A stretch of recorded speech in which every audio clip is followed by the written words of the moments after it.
Are we caught in a world of human-made technologies and sounds, as David Abraham, in his book Scientific Curiosity and Reverence for Nature Wisdom, suggests?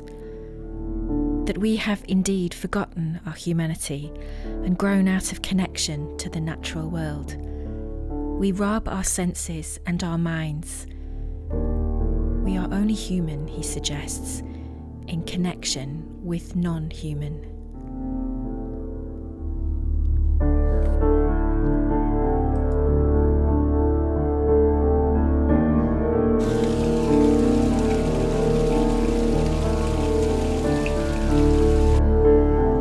Early morning walks are where I seek to learn the language of nature.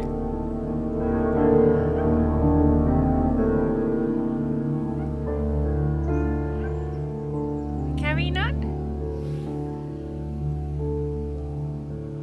Come on, my brother. I have often found a place of peace and restoration in the company of tree friends.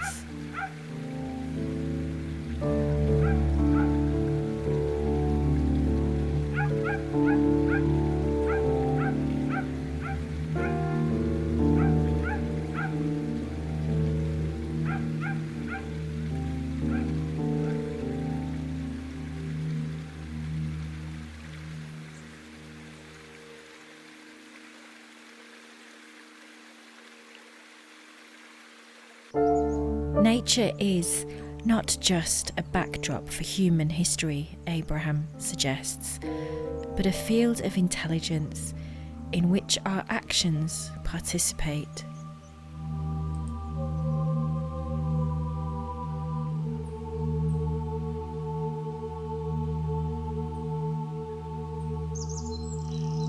I often wonder, when I put these stories together, that it's like microcosms of, today this is what happened, and today this is the new year, and then I always want to show this, and I sit and I think, but you've already seen this. But every single day there is just a different quality to it. And yes, you've seen loads of cloud inversions, but today this cloud inversion is unique because of that formation of clouds over there, and the clouds going up the mountains and just hiding the wind turbines, and the sun is rising there because it's winter, and the trees still need to finish losing their leaves. Bozo's a little bit lonely. The wet grass and the light that falls on the grass, and every single time I just come and I stand here, and there's something else. There's something more beautiful just to look at. So I make no apologies for showing you the same scene, but it's not the same scene, is it? There's subtle differences. Oh. So beautiful.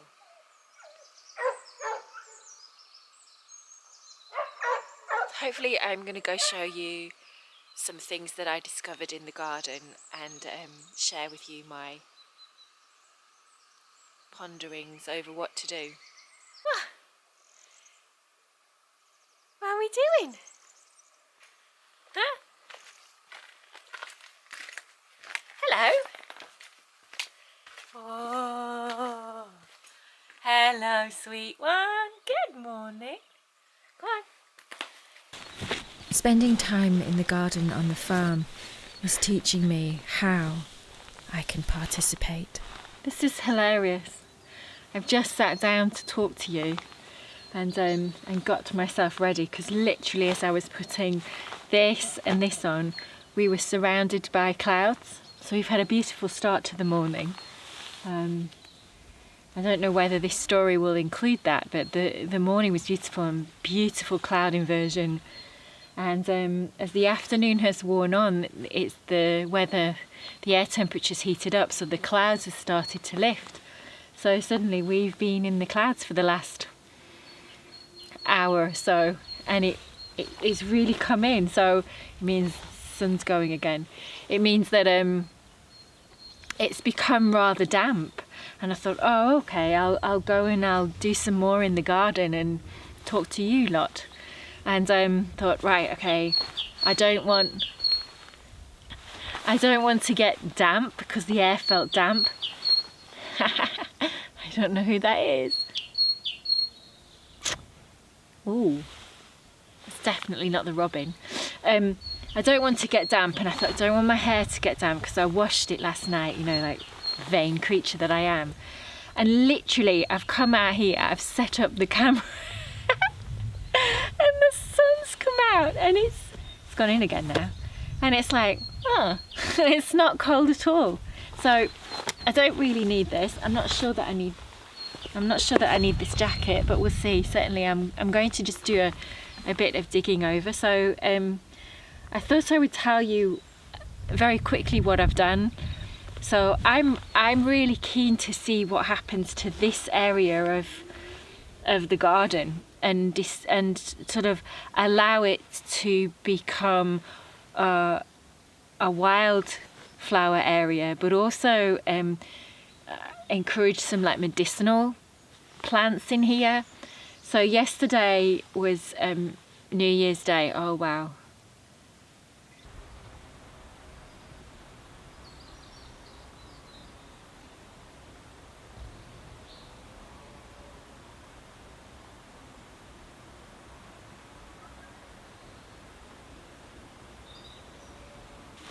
Sorry, I just had to show you that, and I might not be quite in the same position, so do excuse me, but I couldn't not show that. It's like, so yesterday was New Year's Day.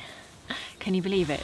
And I just I wasn't feeling particularly well, and whether it's COVID and Omicron, because I've had a splitting headache for like 2 days.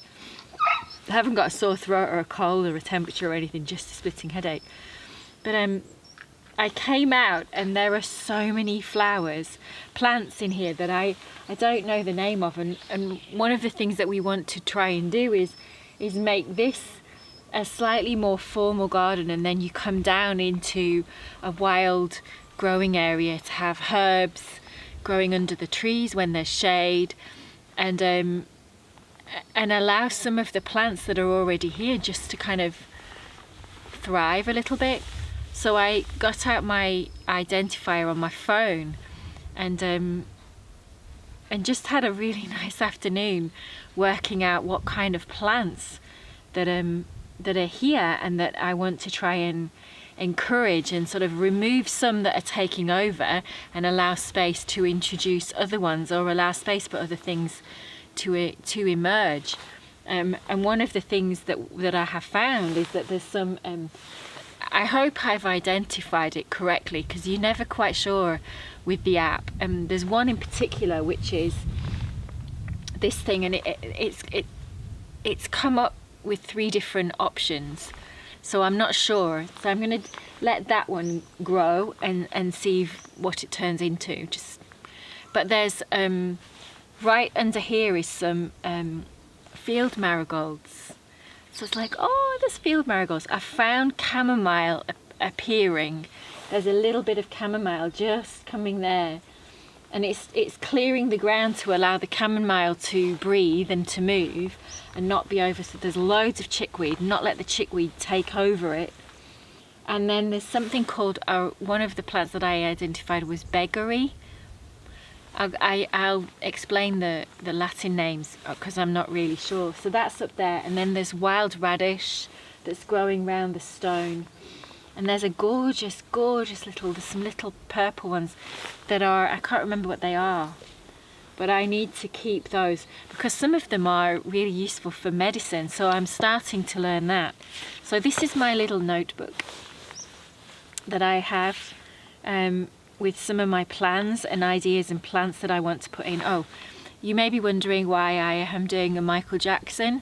So I've got the one where it's my finger. If I've told you the story of me being very stupid and really cutting my finger quite badly in the stick blender, Yes, I was being really... Anyway, it's healing really nicely, so...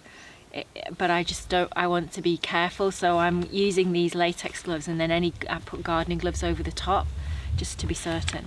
So I have my nice little notebook, and I've written down some of the plants that I've discovered in here, and then it's trying to figure out what I do with them. How do I protect them, wait for them to seed? Because the marigold, the field marigold, I can see that the flower heads are starting to go to seed, and part of me is like, okay, can I cultivate that? Can I put that somewhere else? Because it's so beautiful. And I have to sit here and say, I have no idea what I'm doing. I can go and read things, but I don't really know. I've never done this before. So, and I'm probably a bit like a stuck record, whether it's like you've said that a million times, just get on and do it. But I am saying it because I'm not an expert. I'm learning and I'm experimenting and I'm trying and I'm just seeing what will happen. And my natural tendency is, what if I get it wrong, and what if I do it wrong, and oh no, all these people are saying no, you do this, you do that. And I tend to be the kind of person, I'll follow the rules, and I find it very difficult to kind of go, well, actually that's not going to work here, I'll just try this. And I'll reach that point where I'll think, I'm going to try it, I'm going to do it, and then I panic and I don't do it. So those are my little strange foibles. But I thought it would be very interesting this year to kind of begin the story of the garden, to begin the story of the plants, and to document even this little area, what happens to it and how does it change and how do I change it, and hopefully don't make a mess of it. But see, even today, from yesterday to today, those gorgeous little pink flowers, which I think those are either the beggery or something called common stalks something. They weren't there yesterday, and they've just appeared. And because the sun wasn't shining, the field marigolds have closed up. So it's so delightful. It's so delightful. So, shall we get on? I'll take my jacket off now because I'm absolutely roasting.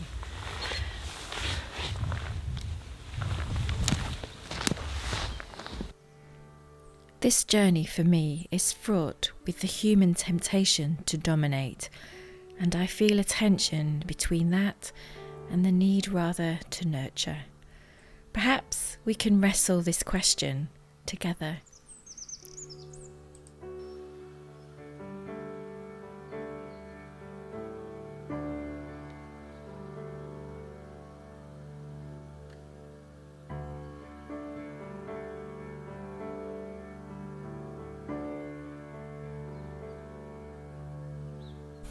In the meantime, while I wax lyrical about philosophical questions, there is still the matter of managing the garden and making sure that the plants don't get drowned.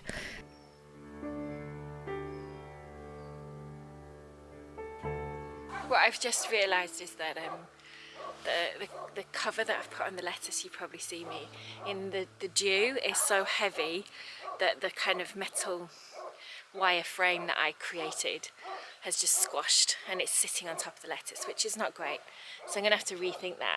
I bought the cover in the shop, a garden shop, and they didn't sell the hoops, so I've had to do some makeshift ones, and I'm gonna have to recreate it. So anyway, right now we have 5 cubic meters of logs going to be delivered, and we have to store them. So onwards and upwards.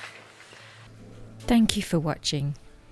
Do subscribe to this channel if you haven't already, and leave me a like before you leave.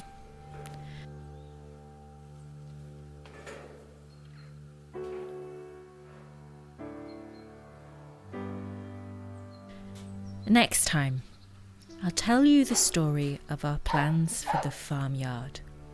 I hope to see you again soon. Goodbye for now.